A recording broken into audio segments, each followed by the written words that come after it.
Students, हम लोगों ने CIE A लेवल्स का पेपर 1 का सिलेबस स्टार्ट किया हुआ है और इसमें हम जो टॉपिक कवर कर रहे हैं वो है binomial theorem. Binomial means expression such as x plus y 1 plus x 1 minus 2x square and x minus 1 over x which contain two terms each are called binomial. All these expressions contain two terms. तो इनको हम binomial कहते हैं। इसमें से अगर हम 1 plus x एक एक्सप्रेशन ले लें और 1 प्लस एक्स को 1 प्लस एक्स से मल्टीप्लाई करें तो ये इज इक्वल टू हो जाता है 1 प्लस एक्स स्क्वायर। और हम a plus b whole square से अगर इसको ओपन करें a स्क्वायर plus 2ab plus b square तो हमारे पास आंसर आता है 1 प्लस 2x प्लस 1x स्क्वायर। एक्स स्क्वायर का कोफिशिएंट क्या है 1। अब आप ये देखें कि अगर इधर पावर 2 है, एक्सप्रेशन की पावर 2 है तो नंबर ऑफ टर्म्स हमारे पास क्या आ रहे हैं 3। और x की पावर किस तरह मूव हो रही है x0, x power 1, x power 2। अब 1, 2 और ये 1 इनको हम कहते हैं कोफिशिएंट ऑफ बाइनोमियल। ठीक, बाइनोमियल थ्योरम में इन कोफिशिएंट्स को हम कॉम्बिनेशन की फॉर्म में लिखते हैं और उसका फार्मूला है ये NCR। उसका फार्मूला है NCR। अगर हमारे पास कैलकुलेटर ना हो तो उसको हम इस तरीके से एक्सपेंड कर कर वैल्यूज निकालते हैं। अभी आपका कैलकुलेटर का यूज है इसलिए इसको यूज करने की जरूरत नहीं है। इसके कुछ स्पेशल रिजल्ट्स हैं। NC0, अगर ये R 0 हो तो ये किसके इक्वल होती है कॉम्बिनेशन 1 के। अगर NCN यानी RN के इक्वल हो तो ये 1 के इक्वल होता है। NC1 तो ये n के इक्वल होता है। NCN माइनस 1, NCN माइनस 1 का मतलब ये है कि अगर n पावर 3 है तो यहाँ 2 हो, n 4 है तो यहाँ 3 हो, तो ये भी n के इक्वल होता है। अदरवाइज जैसे 5C3 है, 6C2, 7C, 8C2, इनको हम कैलकुलेटर से सॉल्व करते हैं। और कैलकुलेटर से हम ऐसे सॉल्व करते हैं कि अगर हमने 5C3 निकालना है तो हम 5 की की को प्रेस करेंगे, उसके बाद शिफ्ट दबाकर NCR की की को प्रेस करेंगे और फिर 3 को प्रेस करेंगे तो हमारे पास आंसर आ जाएगा 10।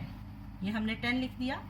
उसके बाद 6 शिफ्ट दबाकर NCR की और फिर 2 तो इज इक्वल टू 15।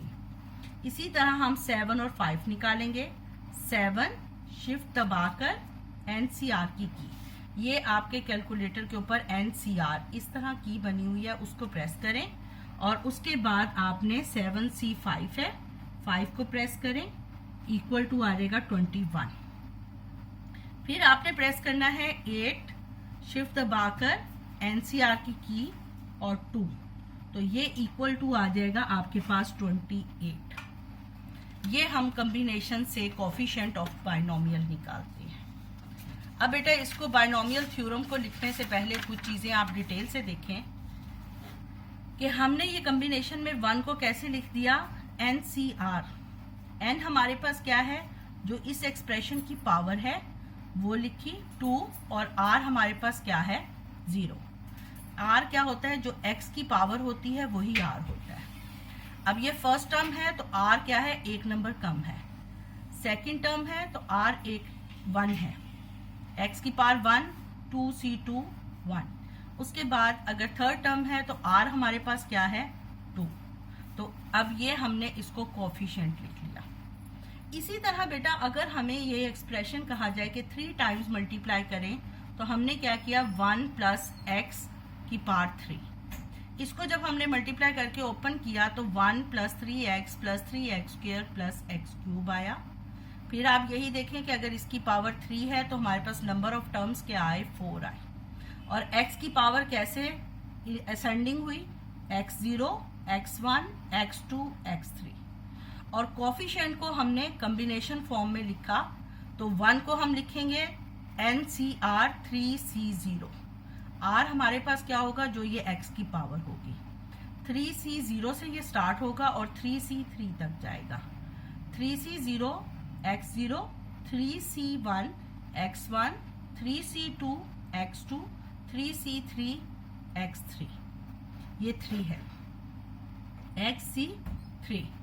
अब बेटा वही बात जो स्पेशल रिजल्ट्स मैंने आपको बताए कि अगर 3C 0 है तो वो 1 के इक्वल होगा, 3C 1 है तो वो 3 के इक्वल होगा, 3C 2 यानी 3 से एक नंबर कम तो ये भी 3 के इक्वल होगा, और 3C 3 ये 1 के इक्वल होगा। ये 4 स्पेशल रिजल्ट्स हैं। उसके बाद अगर हम इसकी पावर 4 ले लेते हैं, 1 प्लस एक्स की पावर 4, तो 4 क्या है हमारे पास NCR के फार्मूले में n, और r क्या है, ये पावर ऑफ x है।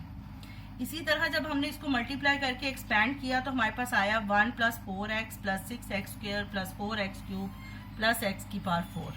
देखें कि पावर ऑफ एक्सप्रेशन 4 है तो नंबर ऑफ टर्म्स क्या आई, 5। नंबर ऑफ टर्म्स क्या आ गई, 5।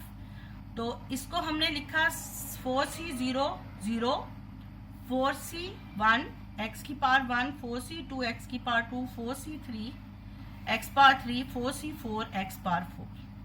बेटा ये तो छोटा स्मॉल पावर्स थी, हमने इनको मल्टीप्लाई करके ये एग्जैक्ट आंसर्स निकाल लिए। अगर पावर इंक्रीज होती जाती हैं तो ये कोफिशिएंट लिखना मुश्किल हो जाता है। इधर से हमारे पास एक सीरीज तो हमें पता चल गई कि x 0 से लेकर एक्सप्रेशन की पावर तक जानी है, उसकी पावर, ठीक है। सिर्फ कोफिशिएंट लिखने का मसला होता है। जैसे 1 प्लस एक्स की पावर 5 है तो हमें पता चला कि ये 5 पावर है तो नंबर ऑफ टर्म्स 6 आएंगी। x की पावर असेंडिंग ऑर्डर में चलेगी, x0, x1, x2, x3, x4, x5।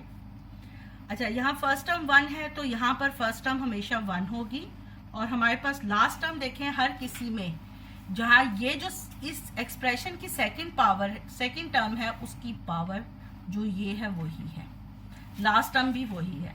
अब प्रॉब्लम होता है ये कोफिशिएंट लिखना, तो कोफिशिएंट लिखने के लिए हमने वही कॉम्बिनेशन का एक फार्मूला बनाया हुआ है, 5C 0 x0, 5C 1 x1, 5C 2 x2, 5C 3 x3, 5C 4 x4, 5C 5 x5।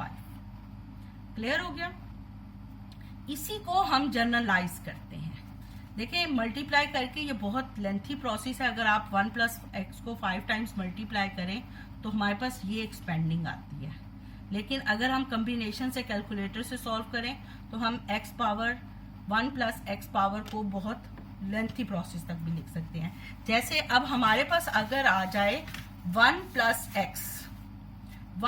X की पावर अगर हमारे पास आ जाए 9 या 7, 1 प्लस एक्स की पावर 7, तो हम इसको कॉम्बिनेशन फॉर्म में लिखेंगे, बजाय 1 प्लस एक्स को 7 टाइम्स मल्टीप्लाई करके 7C 0 x0 plus 7C1 x1 plus 7C2 x2 plus 7C3 x3 plus 7C4 x4 plus 7C5 x5 plus 7C6 x6 plus 7C7 x7।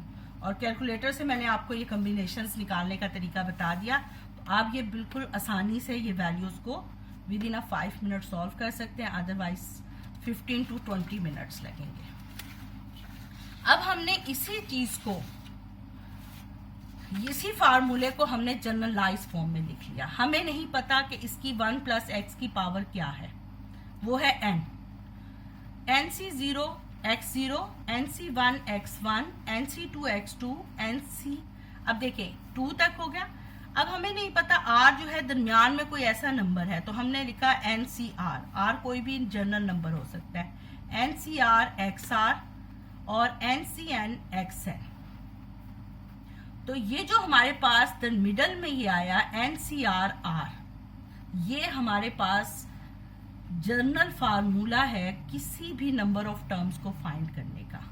देखें ये फर्स्ट टर्म है, ये second term, ये third term, यानी x की power 2 है तो ये क्या है, टर्म 3 है। तो यहाँ x की पावर r है तो टर्म क्या होगी, r प्लस 1। तो ये हमारे पास जनरल फार्मूला है पूरा एक्सपैंड करने की बजाय। यानी अगर ये मुझे कोई वैल्यू दे दी जाए, ये 99 है, n मतलब 99 है, और कहा जाए कि 80 निकालें, n की 80 तक एक्सपैंड करें, x पावर 80 तक एक्सपैंड करें, या इसमें से कोई 77 बताएं, 77 वाली टर्म बताएं जिसमें x की पावर 77 हो, यानी वो टर्म बताएं जिसमें x की पावर 77 हो, तो मैं जल्दी से ये फार्मूला लगाकर वो टर्म बता सकती हूँ।